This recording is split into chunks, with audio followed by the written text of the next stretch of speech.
What is up, everybody, and welcome back to another daily drop brought to you by an exciting new sponsor in BetterHelp.com. We're going to talk about BetterHelp a little bit later on. Stay tuned for that, but really excited to be sponsoring with them and promoting the importance of mental health. I'm THI staff writer Jacob Turner. Joining me as he always does is our very own publisher, Andrew Jones. AJ, we're here for a Carolina football-related drop. Fall camp is in full swing right now. We're going to go in depth today on the running back room and if and who is emerging in that room as of right now and essentially through the first week of fall camp. So just to go through who is in that room for a friendly reminder for everybody, I'm going to go ahead and read kind of the prominent figures in there. You got Caleb Hood, Amarion Hampton, Elijah Green, George Pettaway, British Brooks, Jordan Louis, a true freshman who came in. You've obviously got DJ Jones as well, who's running on kind of both sides of the ball right now, obviously playing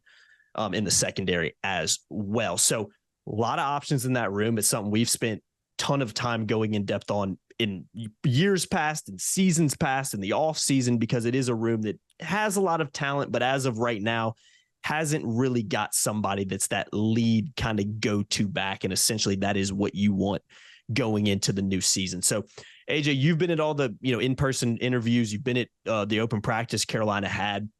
You've heard from Mac, you've heard from multiple players, heard from British Brooks on Monday. From what you're hearing, what's going on in that room right now? And is there, as of today, somebody that's emerging there right now? Or is it still an open battle that could, very well rage on and, until the first game on September 2nd in Charlotte? I think it'll be an open battle, but very quickly, DJ Jones right now is only working on defense. They're going to keep the offense thing open in case there's attrition on there's attrition on that side of the ball. But he's actually working a lot at star, some at safety, and he's been doing pretty well over there. I don't know if he's in the rotation yet, but he's been doing pretty well. As far as that room goes, I have spoken to people off the record about it in the program. And I asked Mac a question last week when we had him after the first practice to kind of get a gauge on how long it's going to take to sort out the room, which means a pecking order. They don't want to have just a random whoever's a hot hand kind of thing. Because how do you figure out the hot hand when you got 5 dudes in there? Yeah. It's going to take until the end of the third quarter just to see what they got. And that's too late to find a hot hand, basically. You got to know who your guys are. You've got to understand when you're game planning, okay, well, Amarion Hampton brings this to the table. George Pettaway brings this to the table. Caleb Hood brings that. So you have to include that in your game planning. And use of the running backs is going to be more prominent now than it has been in the past under Phil Longo for a couple of reasons. One, there's more of a commitment to being more physical in the run game, both in between the 20s and then inside the red zone, also in short yardage situations. Number two, they're going to throw more to the backs now. Chip Lindsey's offense, he wants to throw to running backs. He wants to get them the ball where they can do things in space. And the third thing is they don't want Drake getting hit. Phil Longo leaned very hard on Sam 2 years ago with the run game. And I think that for all the wonderful things Phil did as an offensive coordinator, and he's a terrific offensive coordinator, I thought he leaned too much that way. Last year, they started trending in that direction later in the year too. I thought they were too tunnel vision with the passing game with Antoine Green or Josh Downs, and I thought he became too run heavy with Drake. He took way too many hits. They are not in a great situation yet at backup quarterback, unlike they felt like they were a year ago with Jacoby Criswell behind Drake. He's gone now. So next in line would be Connor Harrell, and they don't feel as good yet about Connor. He's still got a way to go. So one way to minimize the possibility of Drake getting hurt is to not have him get hit. So you're going to use the backs more. They're going to have to run the ball more, get those short screens. They're going to be more important even in pass protection when they do have to, when Drake does throw the ball. So I think that right now it's going to be something that's going to take time. I've been told off the record by sources in the program that they think this thing could stretch into the season. Max said last week after the first practice when I asked him, yeah, this thing could stretch into the season. Now, does that mean that they won't know who the starter is possibly, or who ultimately the number one guy will be possibly going into the Pittsburgh game? Probably not. I think they're going to have a better idea who number one is, perhaps when they go to Charlotte for South Carolina. than they do number 2. I think figuring out 2 and 3 is going to be a little bit more challenging. I think Omarian's going to be the guy ultimately. He's the most talented guy in the room. He's a guy that can run between the tackles. And if you want to be more physical in the run game, well, it begins with running between the tackles, not having a scat back out there. And Omarian can catch the ball, and I know he's worked a lot on that. So I think he's going to be a guy that will ultimately be in that 2-man rotation with a third back that gets used occasionally. Who's number 2? I don't know, Jacob. I think that's something that the staff doesn't really know right now either. If they had an idea 2 weeks ago, maybe it's changed because they're already, 5-6 practices into fall camp. Tuesday was the first day of full pads when a lot of stuff gets learned. Mac always says you can't learn how to swim in a pool with no water. In football, you can't learn how to play with no pads on, and now they got full pads on. So I think the sorting out process truly in that room begins now. Yeah, no doubt. We're going to talk a little bit more on that because I do want to go in depth on that room just for a quick second. But before we do that, AJ, I want to give a shout out to our new sponsor, one we're excited to be partnering with, and that's BetterHelp.com. AJ, sometimes in life we're faced with tough choices and the path forward isn't always clear. We've all had them, AJ. I had a year and a half ago, as you know, I had a decision to make of, do I maybe want to dive into something else full time? And if I do that, how do I balance it with still staying involved with THI and other things that I enjoy doing? And it was a stressful time for me because a lot of uncertainty and it was a tough decision. Anytime we have tough decisions in our life, it causes a lot of stress, causes a lot of anxiety, and it causes a lot of uncertainty. We all go through it. We all have different examples. I could sit here for another hour and talk to you about other examples in my life like that. But whether you're dealing with decisions around your career, relationships, anything else, therapy helps you stay connected to what you really want while you navigate life so you can move forward with confidence and excitement, which is so important in everything you do. So trusting yourself to make decisions that align with your values is like anything. The more you practice it, the easier it gets. I know sometimes, just talking about mental health and therapy is kind of a taboo topic. People don't really like to talk about it, something people shy away from a little bit, but we can all get in our own heads. We can all overthink situations. We can always just make life harder than it needs to be. But when you talk to trained professionals and when you get feedback from people who actually work in this industry and can help you, it can change your life. So guys, if you're thinking about starting therapy, give BetterHelp a try. It's entirely online. It's convenient, it's flexible, and it's suitable to your schedule. All you have to do is fill out a brief questionnaire to get matched with a licensed therapist and switch therapists anytime for no additional charge. So if you don't like the therapist maybe you work with first, you can switch at any time. They're not going to charge anything extra, what I think is absolutely important when it comes to getting matched with a professional who can really, really help you. So guys, let therapy be your map with BetterHelp. AJ, we spend all these time talking about, we cover sports for a living, AJ. We talk about the physical side of sports, the physical side of your body, but we don't talk about the mental side enough. I know Max talked about that before. I know coaches in the past that have been under previous staffs in North Carolina have talked about the importance of mental health and how it's not talked about enough. We're trying to promote that here at TarHeelIllustrated.com, and BetterHelp is here to help you with that. And it's easy, convenient, and flexible. Absolutely, AJ, especially in today's world. And I know this wasn't in their script. I'm gonna go ahead and add this anyway, but I think one of the most important aspects of mental health right now is recognizing people that might be struggling with it. Yeah, the tragedies as a result of mental health are way up, and Mac talks about that a lot. They're way up in this country, and sometimes people don't know how to handle something. But if you do see someone that definitely needs a little bit of help, having some mental health issues, this is some way that you can actually have them reach out to them with it and not have it be so intrusive as well. 100%. And again, I think the three biggest things of BetterHelp, it's convenient, it's flexible, and it's suited to your schedule. It's so easy to do, and you can make it work around any type of schedule you have. So guys, check them out.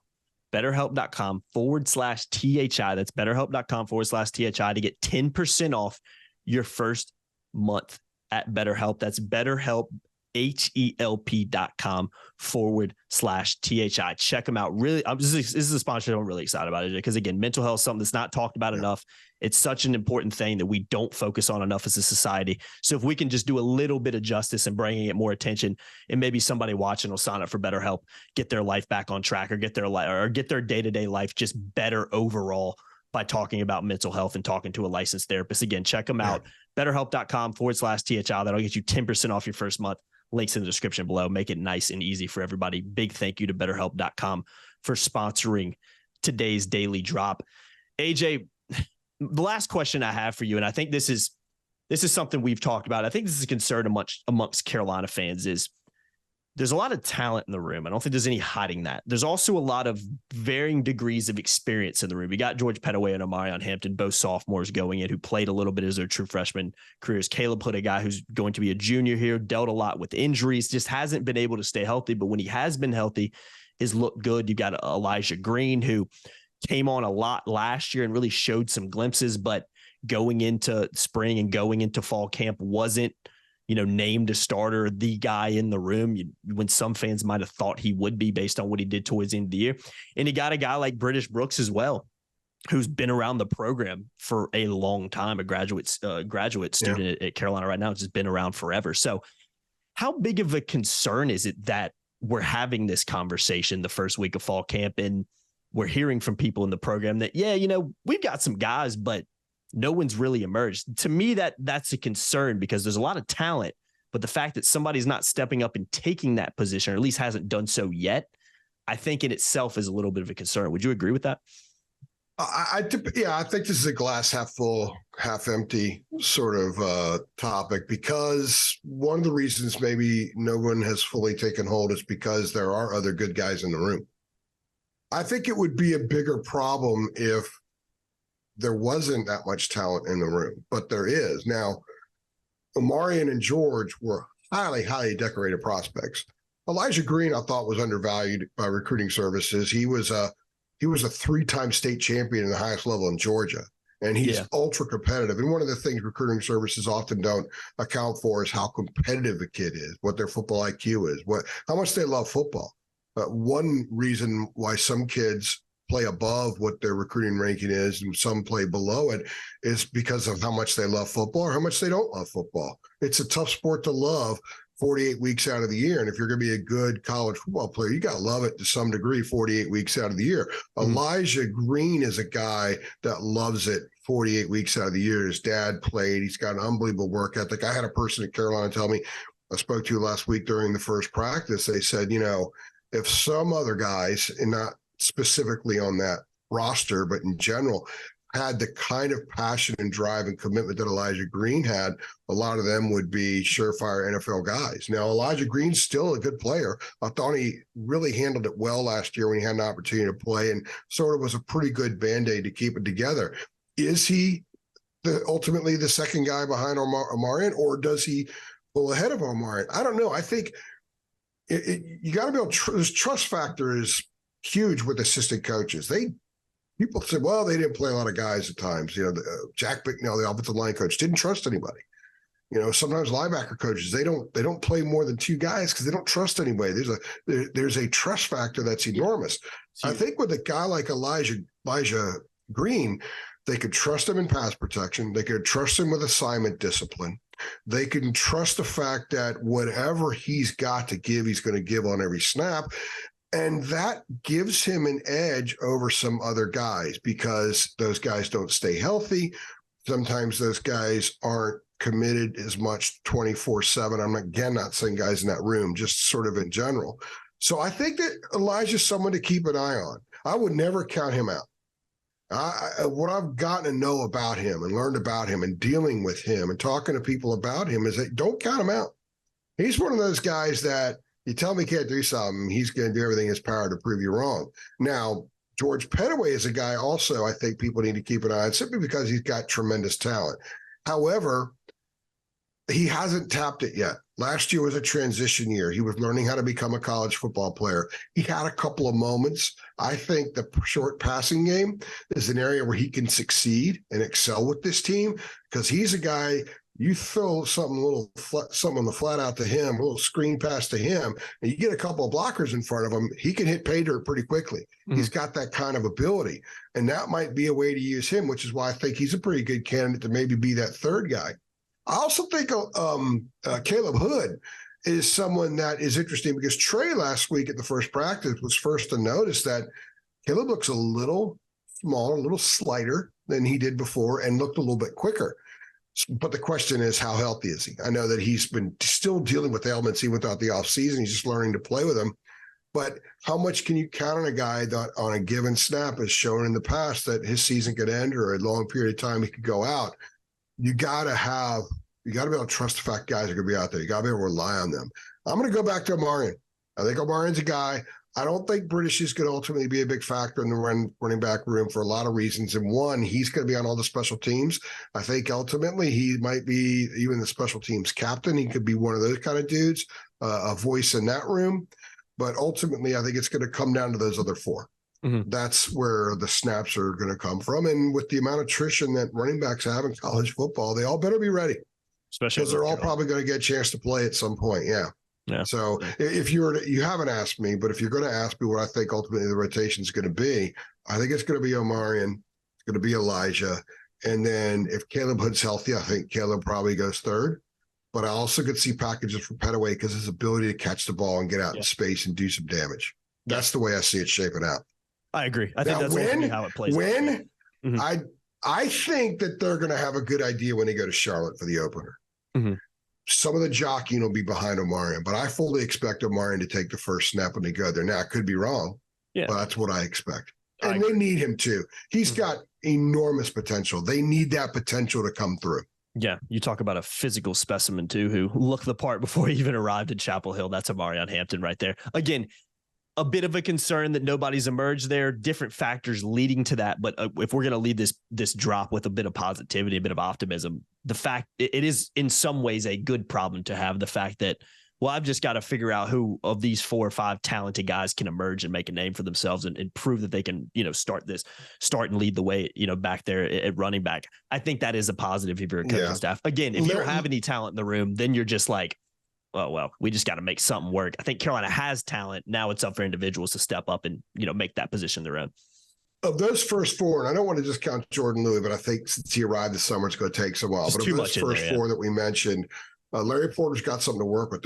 Most programs around the country would take those guys, any of those guys, if they were available. So it's not like they're dealing with nothing there. They're going to try to make, chicken salad out of chicken crap or anything like that. They actually have what is necessary to have a pretty good backfield. Exactly. And that's the positive, I think, to take away from this drop. If you take any positive away, we'll see what happens throughout fall camp. We'll see what happens on September 2nd, because anything can happen. But I do agree with that rotation. But we want to hear from you guys. Get involved. You guys know the drill. Facebook, Twitter, wherever you want to get involved. All the links are below. You can come over to our message boards on TarIllustrated.com. We want to hear what you think the rotation is going to be at Hill Illustrated on Twitter, at Tar Heel Illustrated on Facebook. And again, come on over to TarIllustrated.com. Sign up for just $8.33 a month to get involved in our premium message board. So much content over there as well. Great time to do so in the thick of fall camp. Basketball isn't too far away either, AJ. So get in early so you can be prepped for that. And, recruiting is a 365-day a year thing as well. And so much of our recruiting stuff is only on the message board. So again, come on, sign up, $8.33 a month. So many perks that help support us, help support the YouTube channel as well. The more revenue we make, the more content we can do and the more content we can bring for you guys. Big shout out to BetterHelp.com. Big thank you for them for sponsoring us, really trying to promote mental health. Check them at BetterHelp.com/THI. Get 10% off your first month. Links in the description below. I've been Jacob Turner. He's been Andrew Jones. Make sure you like, share, subscribe. Hit that notification bell too, so you know every single time we upload. See you on the next one. Thanks.